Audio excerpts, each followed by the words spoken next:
하나님께서 또 이렇게 새벽 기도를 위해 찬양으로, 또 식당에서는 브런치 카페를 위해 수고하고 애쓰고 있습니다. 꼭 드시고 가시고요. 이제 둘째 주는요, 이 타락에 대해서 볼 거예요. 첫째 주는 창조에 대해서 봤다면, 둘째 주, 이번 주는 타락에 대해서, 다음 주 마지막으로 복음에 대해서, 구원에 대해서 그렇게 해요. 그래서 이제 이번 주는 계속해서 사실 우리가 하나님께서 이를 통하여 행복하도록 그렇게 해주셨지만 실제 현실은 행복하지 않잖아요. 특별히 이 새벽에도 나오는 게 얼마나 힘들어요. 사실 직장 생활이 얼마나 고통스럽고 사업하는 게 너무 어렵잖아요. 우리는 복음 안에서 자유하고 기쁘게 일하지만 세상 전체가 죄로 말미암아 완전히 망가졌기 때문에 우리 세상은 힘들고 어려운 거예요. 또 우리 육체도 이제 죄 때문에 죽게 됐기 때문에 하루하루가 다른 거죠. 제가 올해 몇 살이라 그랬어요? 60이에요. 60. 제가 안산에 34살에 왔어요. 근데 60이 되니까요, 안산에 처음 왔을 때의 그 펄펄함이 지금도 기억이 나서 아직도 저는 30대입니다. 근데 몸은 안 그렇더라고요. 쉽지가 않아요. 근데 사실 우리가 이렇게 현실이 뭔지를 아는 것이 필요해요.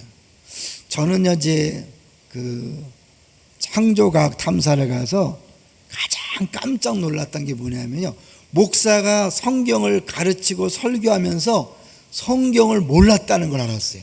대표적인 게 뭐냐면 주 하나님 지으신 모든 세계 찬양했잖아요. 근데 지금 우리 눈에 보이는 세계는 주님이 창조한 세계 그대로입니까? 아닙니까? 아니죠. 왜 아니죠? 처음 창조한 세계는 너무 아름다웠는데 노아 홍수로 완전히 뒤집어졌거든요. 그러니까 지금 우리 보이는 모든 세상은 노아 홍수 이후의 작품인 거죠. 그런데 노아 홍수 심판 이후에도 이렇게 아름다운 세계라면 원래 처음 창조했을 때는 얼마나 더 아름다웠을까. 근데 저는 성경을 그렇게 가르치고 설교하면서도 이 세상이 노아 홍수 심판의 결과라는 사실을 잊고 있었어요. 그렇구나. 사실은 성경을 보면서도 우리의 생각이 우리를 이렇게 제한시켜서 진짜를 모르고 있을 때가 많은 거죠. 이제 이 타락에 대한 거, 이것도 우리가 잘 모르잖아요. 그러면 분명히 나는 막 예수 믿고 막 신나게 행복하게 막 항상 기뻐하라, 쉬지 말고 기도하라, 범사에 감사하라, 그래서 막 신나야 되는데 현실을 안 그러는 거예요. 교회 와서 같이 봉사하는데도 이상한 거예요. 그러니까 그때 낙심할 수 있거든요. 낙심하지 말 것은, 우리 찬양도 했잖아요. 우리가 알면 낙심하지 않아요. 그래서 이제 현실을 잘 모를 때 두 개의 극단을 갈 수 있어요.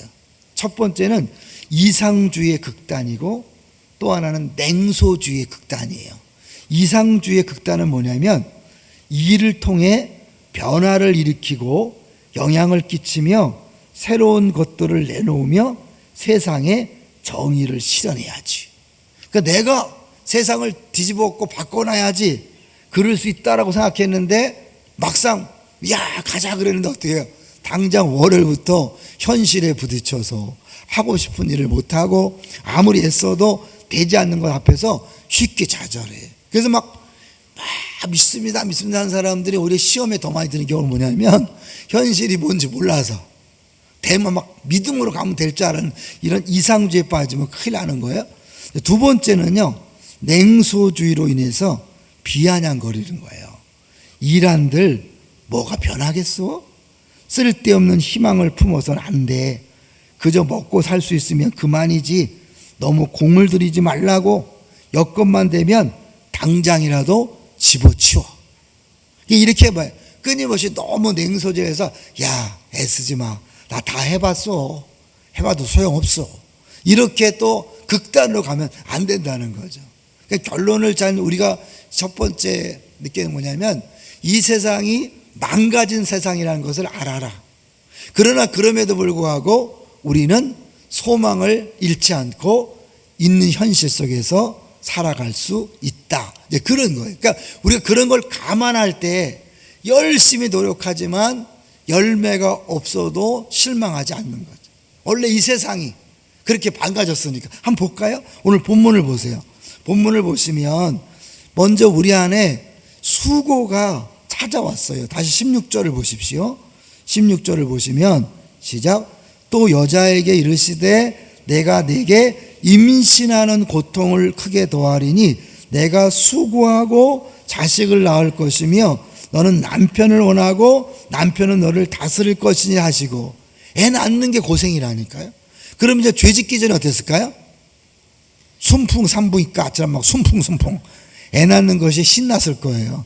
근데 지금은 애 낳는 것이 어렵죠. 왜요? 죄의 결과죠. 그리고 남편을 원하고 남편은 너를 다스린다.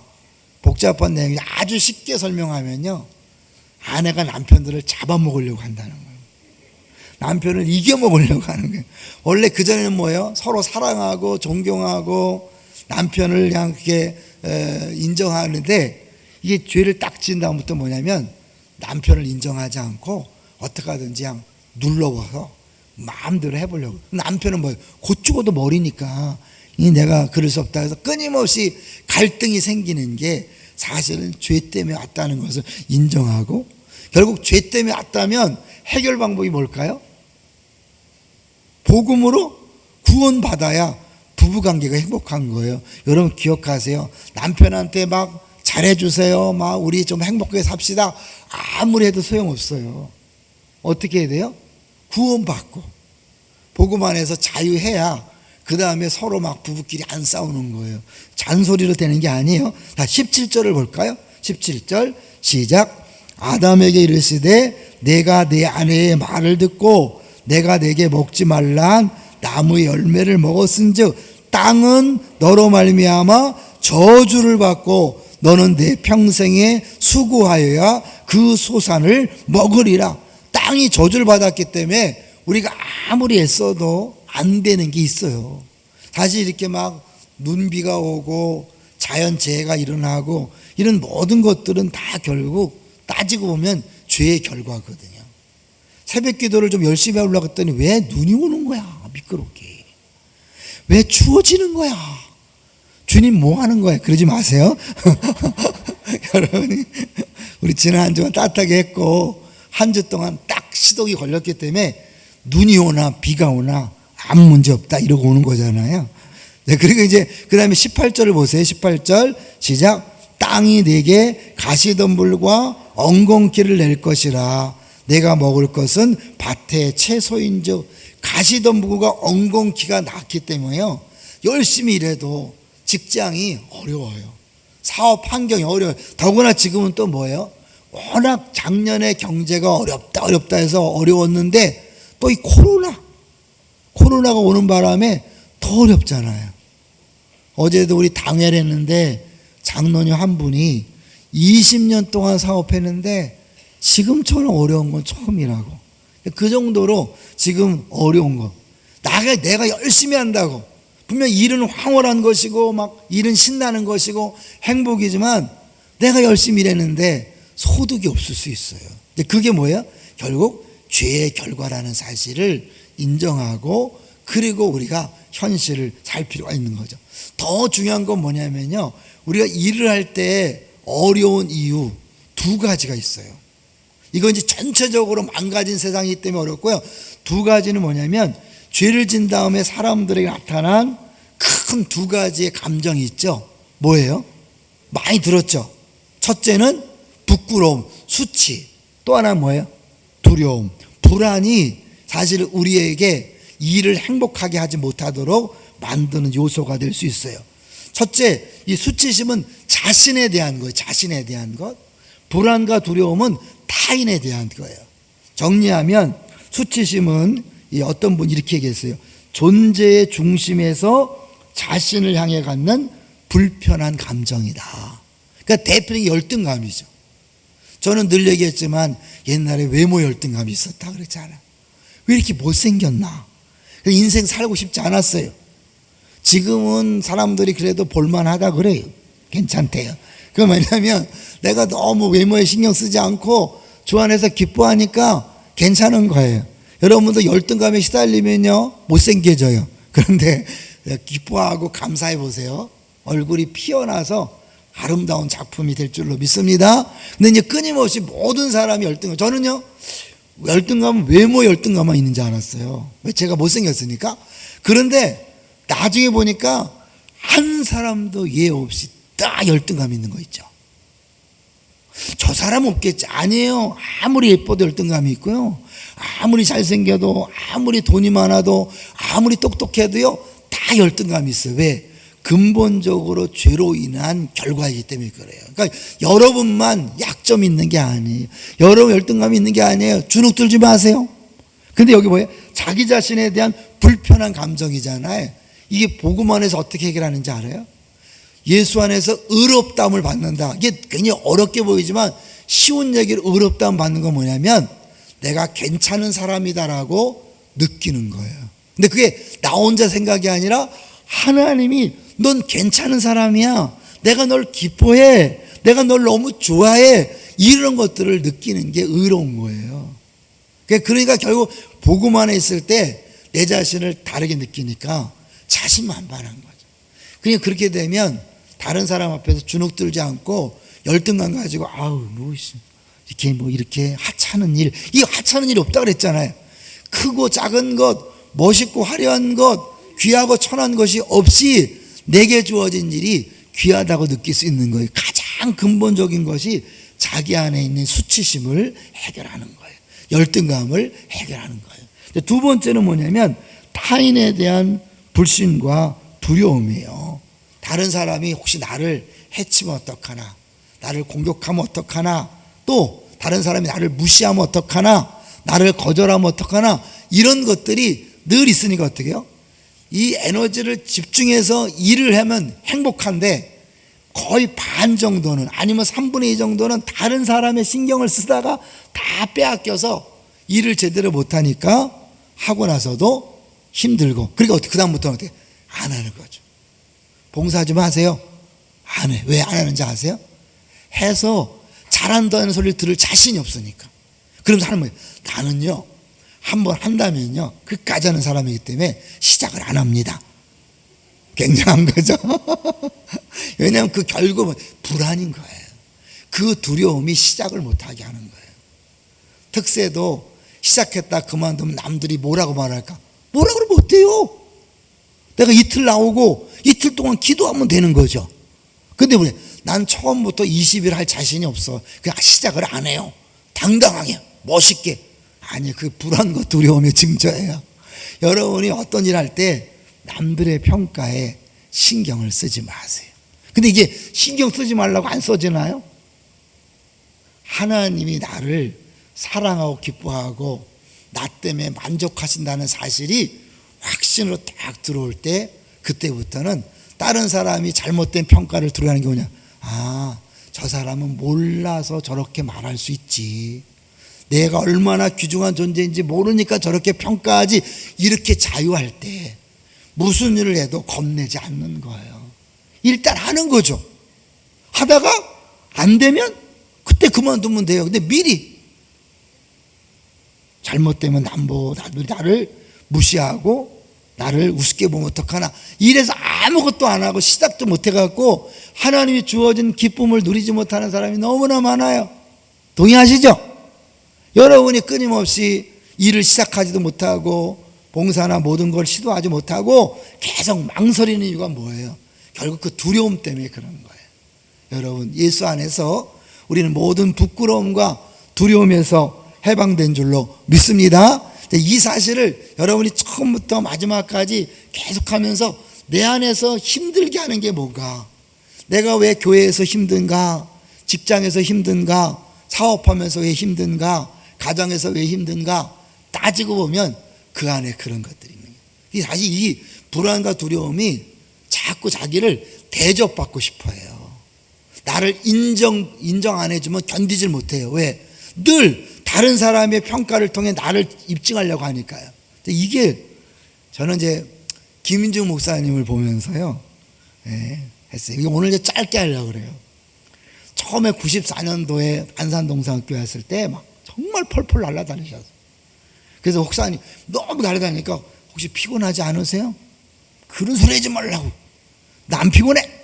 그러면서 피곤하냐고 물어보면 피곤해. 그러면서 본인이 피곤하면 안 되는 그런 인생을 사셨어요. 몇 년을 그렇게 하시더니 언제부턴가 막 피곤하시대. 왜 그랬더니 사실은요, 이 교회 안에서 일이 생기셨어요. 막 그렇게 하는데 어느 순간에 당회와의 관계도 그렇고 그러면서 그렇게 고생하는데 나를 인정하지 않는구나. 이제 그 몇 가지 있었어요. 목사님을 정말 힘들게 하는 몇 가지 일이 있으니까 그런 낙심이 되시는 거예요. 그러면서 막 도망가고 싶고 떠나고 싶고 막 그렇게 한 3년을 고생하시더라고요. 똑같은 사람인데 똑같은 환경인데 피곤을 모르고 달려가던 분이 왜 그렇게 힘들었을까요? 결국은 이 관계의 문제 속에서 뿌리는 섬김을 받고자 하는 거였다는 걸 본인이 고백하셨어요. 그렇게 힘들어 하시다가 동산교회 생수의 강이 시작됐어요. 저는 2기고 김인희 목사님 3기로 들어오셨어요.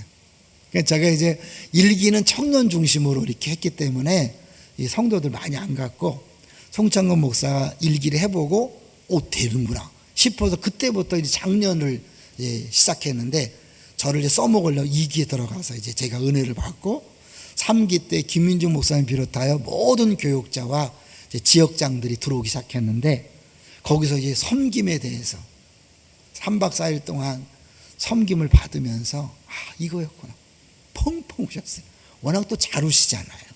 제가 그걸 닮아서 우는 거니까 여러분 용서해 주시고 잘 우시고 그리고 막 펑펑 우시고 내가 나도 모르게 섬김 받으려고 했구나 그러면서 본인이 회개하시고 그래 섬기러 오신 예수님 섬기는 게 목회인데 내가 섬김 받으려고 했구나 그러면서 내가 3년 힘들었구나 다시 바뀌면서 또 힘을 내셔서 목회하시는 것을 봤어요. 여러분 우리가 힘든 것 정말 복음 안에서 내가 어떠한 존재인지 모를 때 힘들어요. 그리고 내가 얼마나 큰 은혜를 받고 얼마나 큰 복음 받았는지를 모르면 여전히 다른 사람에게 섬김 받기로 여러분 남편한테 섬김 받으려고 하지 마시고 아내한테 섬김 받으려고 하지 마시고 여러분이 섬기세요. 섬김은 나의 기쁨입니다. 근데 우리는 어떻게 해요? 남편이니까 당연히 섬겨줘야 되고 아내니까 당연히 섬겨줘야 된다 생각하니까 어려운 거예요. 자식놈들이 부모를 섬겨야지 효도해야지 이 힘든 거예요. 그건 예수 안 믿는 사람이 하는 얘기예요. 사실 예수 믿는 부모는 자녀의 효도를 기대하지 않는 거예요.